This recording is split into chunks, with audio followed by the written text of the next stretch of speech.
প্রিয় শিক্ষার্থীরা, আশা করি সবাই ভালো আছো।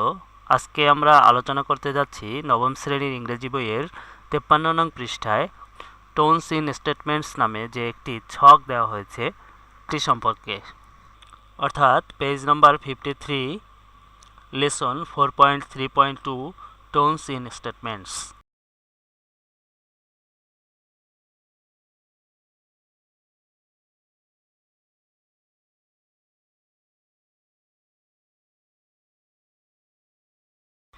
এবারে আমরা দেখি 4.3.2তে আমাদেরকে কি নির্দেশনা দেওয়া হয়েছে।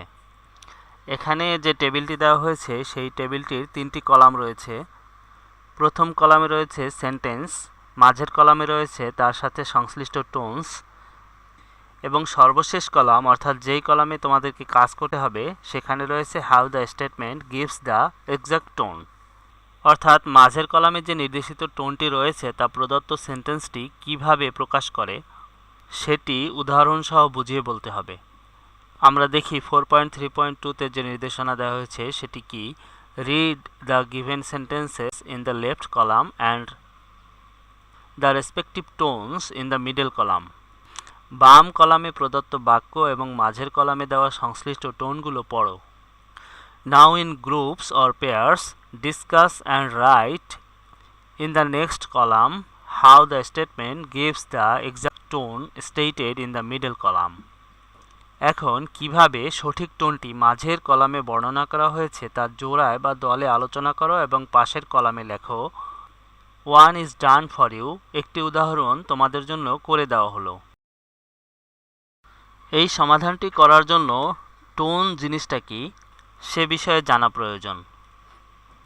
তো টোন হলো একটি লিটারারি ডিভাইস, অর্থাৎ tone is a literary device use to reflect the writer's attitude. এর মানে হলো টোন হলো একটি সাহিত্যিক ডিভাইস বা কৌশল যা কোনো লেখার ভিতরে লেখকের কী মনোভাব প্রকাশিত হয়েছে তা প্রতিফলন করতে ব্যবহার করা হয়। অর্থাৎ টোন হলো একটি ওয়ার্ডে লেখকের মনোভাব তুলে ধরা। যে কোনো লেখার ভিতরেই লেখকের কোনো না কোনো মনোভাব প্রকাশিত হয়, সেই মনোভাবটিকে এক কথায় প্রকাশ করলে সেটিকেই টোন বলা যায়।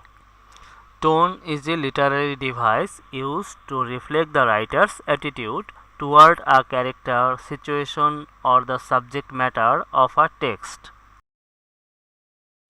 টোন হলো একটি সাহিত্যিক ডিভাইস যা একটি চরিত্র, পরিস্থিতি বা পাঠ্যাংশের বিষয়বস্তুর প্রতি লেখকের মনোভাব প্রতিফলিত করতে ব্যবহৃত হয়। আমাদেরকে এখানে যে কাজটি করতে হবে সেটি হলো প্রত্যেকটি বাক্যের সাথে যে সংশ্লিষ্ট টোনটি রয়েছে সে টোনটি যে সঠিক এবং কিভাবে সঠিক বা কিভাবে বাক্যটির ভিতরে লেখকের সঠিক মনোভাবটি প্রকাশ করতে পারছে সেটি তৃতীয় কলামে অর্থাৎ সর্বশেষ কলামে বুঝিয়ে লিখতে হবে। চলো এবারে আমরা অর্থসহ বুঝে তৃতীয় কলামের সমাধানটি করি। তার আগে তোমাদের কাছে একটা অনুরোধ, যদি তোমরা চ্যানেলটিতে নতুন হয়ে থাকো তাহলে চ্যানেলটি অবশ্যই লাইক দিয়ে সাবস্ক্রাইব করো এবং পাশে থাকা বেল আইকনটিতে ক্লিক করে দাও।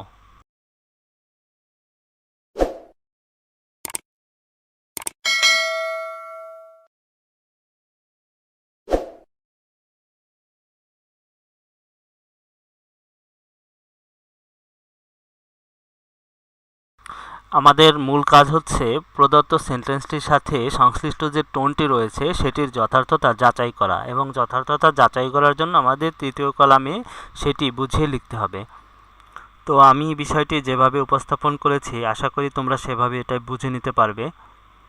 কারণ ডান পাশের কলামে টোনটির যথার্থতা যাচাই করার জন্য যে মূল শব্দটি যেটির কারণে টোনটির নাম এরকম হবে সেই মূল শব্দটিকে আমি বোল্ড করে কালার করে দিয়েছি। আমরা প্রথম থেকে শুরু করি।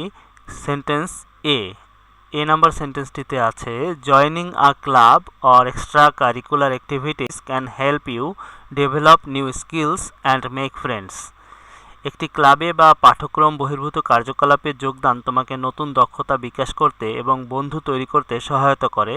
এবং এখানে যে টোনটি দেওয়া হয়েছে সেটা হলো পারসুয়েসিভ বা প্ররোচনামূলক। পারসুয়েসিভ বা প্ররোচনামূলক টোনের মূল বিষয় হলো এটি অন্যকে উদ্দীপনা দেয় বা উৎসাহিত করে। তো এই টোনটি কেন পারসুয়েসিভ সেটি আমি সর্বশেষ কলামে অর্থাৎ 3 নম্বর কলামে লিখে দিয়েছি যে here the writer inspires the reader to join a club or extra curricular activities. অর্থাৎ এখানে লেখক পাঠককে একটি ক্লাব বা পাঠ্যক্রম বহির্ভূত কার্যক্রমে যোগ দিতে অনুপ্রাণিত করেন। And it explains the benefits of joining a club or extra curricular activities, এবং পাশাপাশি এটি পাঠ্যক্রম বহির্ভূত কার্যক্রমে বা ক্লাবে যোগ দেওয়ার উপকারিতাও ব্যাখ্যা করে। তাহলে আমরা এক কথায় বলতে পারি এখানে লেখকের মনোভাব বা টোনটি হলো পারসুয়েসিভ বা প্ররোচনামূলক, যার কাজ হলো অন্যকে অনুপ্রাণিত করা বা উৎসাহিত করা। তো আমাদের এ নাম্বার সেন্টেন্সের সমাধান হয়ে গেল। এবারে আমরা বি নাম্বার সেন্টেন্সটিতে যাই।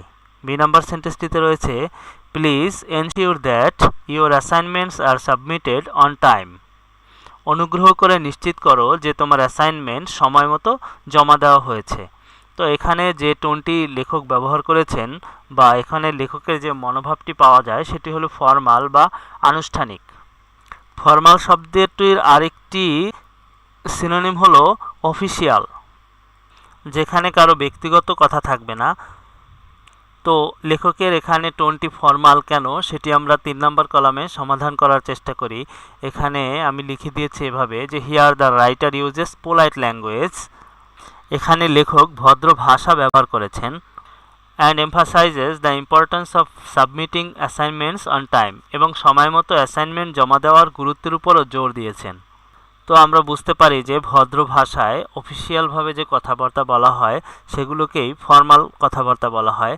তো এখানে এই সেন্টেন্সটিতেও লেখক একই কাজ করেছেন, তাহলে এখানকার টোনটি ফর্মাল। আশা করি বুঝতে পেরেছ। এবারে আমরা সি নাম্বার সেন্টেন্সে যাই। এখানে লেখা আছে gauge what I got an A+ in SSC. এর অর্থ হলো অনুমান করো কি হয়েছে, আমি এসএসসিতে A+ পেয়েছি। তো এখানে সংশ্লিষ্ট টোনটি হলো ইনফর্মাল বা অনানুষ্ঠানিক। তো অনানুষ্ঠানিক কথাবার্তা হলো ব্যক্তিগত কথাবার্তা, যা আমরা ব্যক্তিগত জীবনে বন্ধুবান্ধব বা রিলেটিভসদের সাথে ব্যবহার করে থাকি। তো তৃতীয় কলামে এই টোনটির যথার্থতা যাচাই করার জন্য এভাবে লেখা যায় here the writer casually shares the achievements of getting an A+ in SSC. অর্থাৎ এখানে লেখক এসএসসিতে A+ পাওয়ার বিষয়টি সাধারণভাবে শেয়ার করেছেন, অর্থাৎ এটি সম্পূর্ণ ব্যক্তিগত মনোভাবকেই প্রতিফলিত করে।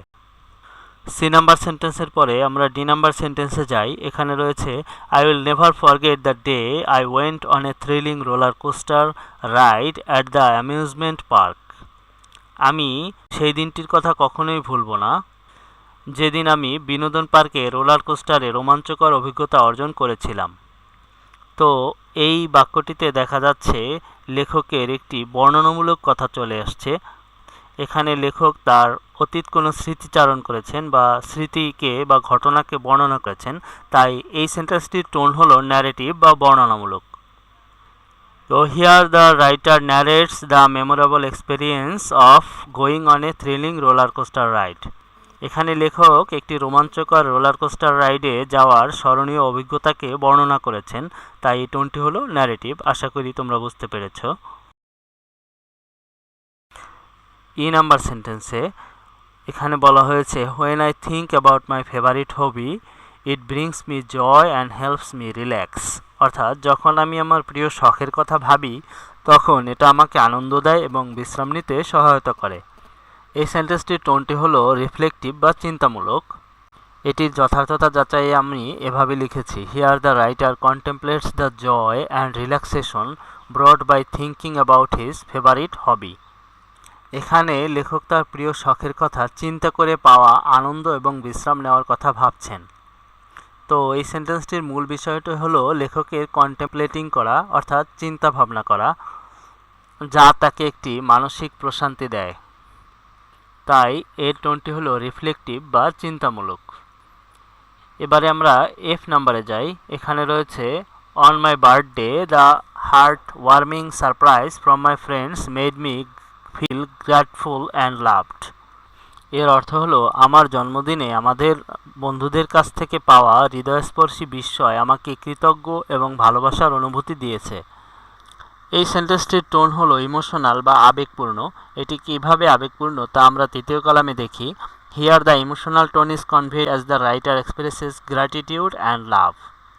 এখানে লেখকের বন্ধুদের কাছ থেকে যে হৃদয়গ্রাহী বিস্ময় পাওয়ার জন্য কৃতজ্ঞতা এবং ভালোবাসা পেয়েছেন, অর্থাৎ লেখকের বন্ধুরা এখানে লেখকের কাছ থেকে কৃতজ্ঞতা এবং ভালোবাসা পেয়েছে এবং লেখকের কৃতজ্ঞতা এবং ভালোবাসা এখানে প্রকাশিত হয়েছে। এটি সম্পূর্ণই লেখকের ব্যক্তিগত আবেগ বা অনুভূতির বিষয়, তাই এই টোনটির নাম দেওয়া হয়েছে ইমোশনাল। আমরা আবারও দেখি, here the emotional tone is conveyed as the writer expresses gratitude and love for the heart warming surprise from friends. এখানে লেখকের বন্ধুদের কাছ থেকে হৃদয়গ্রাহী বিস্ময় পাওয়ার জন্য কৃতজ্ঞতা এবং ভালোবাসা প্রকাশ করার মাধ্যমে আবেগপূর্ণ টোনটি প্রকাশিত হয়েছে। জি নাম্বার সেন্টেন্সে, should students be allowed to have cell phones in school? There are strong arguments both for and against this issue. স্কুলে ছাত্রদেরকে সেলফোন রাখার অনুমতি দেওয়া উচিত, এই বিষয়টির পক্ষে এবং বিপক্ষে শক্তিশালী যুক্তি রয়েছে। তাহলে এই সেন্টেন্সটির টোন হলো কন্ট্রোভার্সিয়াল বা বিতর্কিত, যেখানে পক্ষে এবং বিপক্ষে উভয় দিকেই যুক্তি রয়েছে। যেখানে কোনো বিষয়ের পক্ষে এবং বিপক্ষে উভয় দিকেই শক্তিশালী যুক্তি থাকে, সেই বিষয়টিকে কন্ট্রোভার্সিয়াল বা বিতর্কিত বিষয় বলা হয়। তাহলে এখানে এই কন্ট্রোভার্সিয়াল টোনটির বর্ণনা এভাবে হতে পারে: here the statement takes a controversial tone by presenting strong arguments for and against allowing cellphones in school. এখানে স্কুলে সেলফোনের পক্ষে এবং বিপক্ষে জোরালো যুক্তি উপস্থাপন করে বিবৃতিটি একটি বিতর্কিত টোন গ্রহণ করেছে। এবারে পরবর্তী সেন্টেন্স অর্থাৎ 8 নম্বর সেন্টেন্সে, I don't think the weather will clear up for our outdoor field trip or study tour, it has been raining all week. আমি মনে করি না আমাদের বাইরে যাওয়ার ট্রিপ বা স্টাডি ট্যুরের জন্য আবহাওয়া পরিষ্কার হবে, সারা সপ্তাহ জুড়েই বৃষ্টি হচ্ছে। তো আমরা দেখতে পাচ্ছি এখানে লেখকের একটি হতাশা প্রকাশিত হয়েছে, অর্থাৎ এই সেন্টেন্সটির টোন হলো পেসিমিস্টিক বা হতাশাবাদী। এই টোনটির যথার্থতা আমরা এভাবে বর্ণনা করতে পারি: the pessimistic tone is reflected in the writer's doubt about the weather cleaning up for the outdoor field trip due to continuous rain. অর্থাৎ অবিরাম বৃষ্টির কারণে বাইরে ভ্রমণের জন্য আবহাওয়া পরিষ্কার হওয়ার বিষয়ে লেখকের সন্দেহের মধ্যে হতাশাবাদী টোন প্রতিফলিত হয়।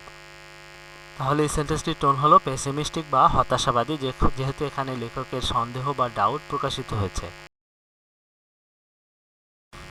পরবর্তী সেন্টেন্স 9 নম্বরে, I want tolerate anyone disrespecting me or my friends, go away. এর অর্থ হলো, কেউ আমাকে এবং আমার বন্ধুদের অসম্মান করবে এটি আমি সহ্য করব না, চলে যাও।